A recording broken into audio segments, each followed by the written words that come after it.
வீடியோக்குள்ளே போகிறதுக்கு முன்னாடி சேனலை சப்ஸ்கிரைப் பண்ணி வச்சுக்கோங்க. கூட இருக்கிற அந்த பெல் ஐக்கானையும் கிளிக் பண்ணிக்கோங்க. இன்றைக்கி நம்ம வீடியோவில் என்ன பார்க்க போகிறோம் அப்படின்னு பார்த்தீங்கன்னா, கேழ்வரகு முருங்கைக்கீரை அடை தான் பார்க்க போகிறோம். அதுக்கு பார்த்தீங்கன்னா 1 கப் அளவுக்கு ராகி மாவு எடுத்திருக்கேன். அது கூட பார்த்தீங்கன்னா 1 கை அளவு முருங்கைக்கீரை ஆட் பண்ணிக்கிறேன். அடுத்து பார்த்தீங்கன்னா 1 கை அளவு பெரிய வெங்காயம் கட் பண்ணது குட்டி குட்டியாக கட் பண்ணிக்கோங்க. அடுத்து 1 கை அளவு தேங்காய் துருவல் ஆட் பண்ணிக்கோங்க. அடுத்து தேவையான அளவு பச்சை மிளகாய், காரம் கூட வேணும் அப்படின்னா நீங்கள் கூட பச்சை மிளகாய் ஆட் பண்ணிக்கலாம். அடுத்து தேவையான அளவு உப்பு ஆட் பண்ணிக்கலாம். இப்போ நம்ம எல்லாத்தையுமே நல்லா கலந்து விட்டுறலாம். இப்போ நல்லா கலந்து விட்டாச்சு. இப்போ நம்ம கொஞ்சம் கொஞ்சமாக தண்ணி தெளித்து நல்லா மிக்ஸ் பண்ணிக்கலாம். தண்ணி தெளித்து நல்லா இந்த கன்சிஸ்டன்சிக்கு மாவை நல்லா மிக்ஸ் பண்ணிக்கோங்க.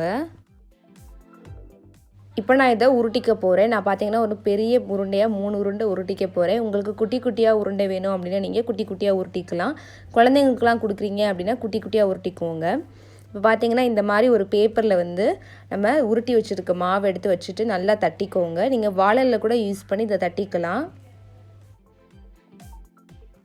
இப்போ நான் தோசை தவாவில் பார்த்தீங்கன்னா நெய்யை ஆட் பண்ணிக்கிறேன். நீங்கள் நெய்யும் ஆட் பண்ணிக்கலாம், எண்ணெயும் ஆட் பண்ணிக்கலாம். நெய் ஆட் பண்ணிங்க அப்படின்னா குழந்தைங்க எல்லாருமே ரொம்ப விரும்பி சாப்பிடுவாங்க.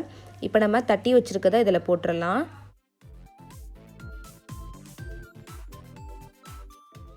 நான் தட்டி வச்சுருந்த 3 அடையுமே தோசைக்கல்லில் சேர்த்துட்டேன். இப்போ பார்த்தீங்கன்னா நான் இதுக்கு மேலேயும் நெய் ஆட் பண்ணிக்கிறேன். நீங்கள் பெரியவங்களுக்கு கொடுக்குறது அப்படின்னா கொஞ்சமாக எண்ணெய் ஊற்றி சுட்டு கொடுங்க. இப்போ ஒரு சைடு வெந்துருச்சு. நான் இப்போ திருப்பி விட போகிறேன்.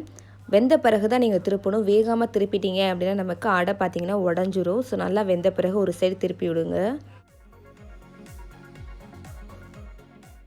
இப்போ நமக்கு 2 சைடுமே பார்த்தீங்கன்னா அடை வெந்துருச்சு. நமக்கு சூப்பராக மொறு மொறுன்னு கேழ்வரகு முருங்கைக்கீரை அடை ரெடி ஆயிடுச்சு. ரொம்ப ஒரு சிம்பிளான ரெசிபி தான். ஹெல்த்துக்கு அவ்வளோ நல்லது.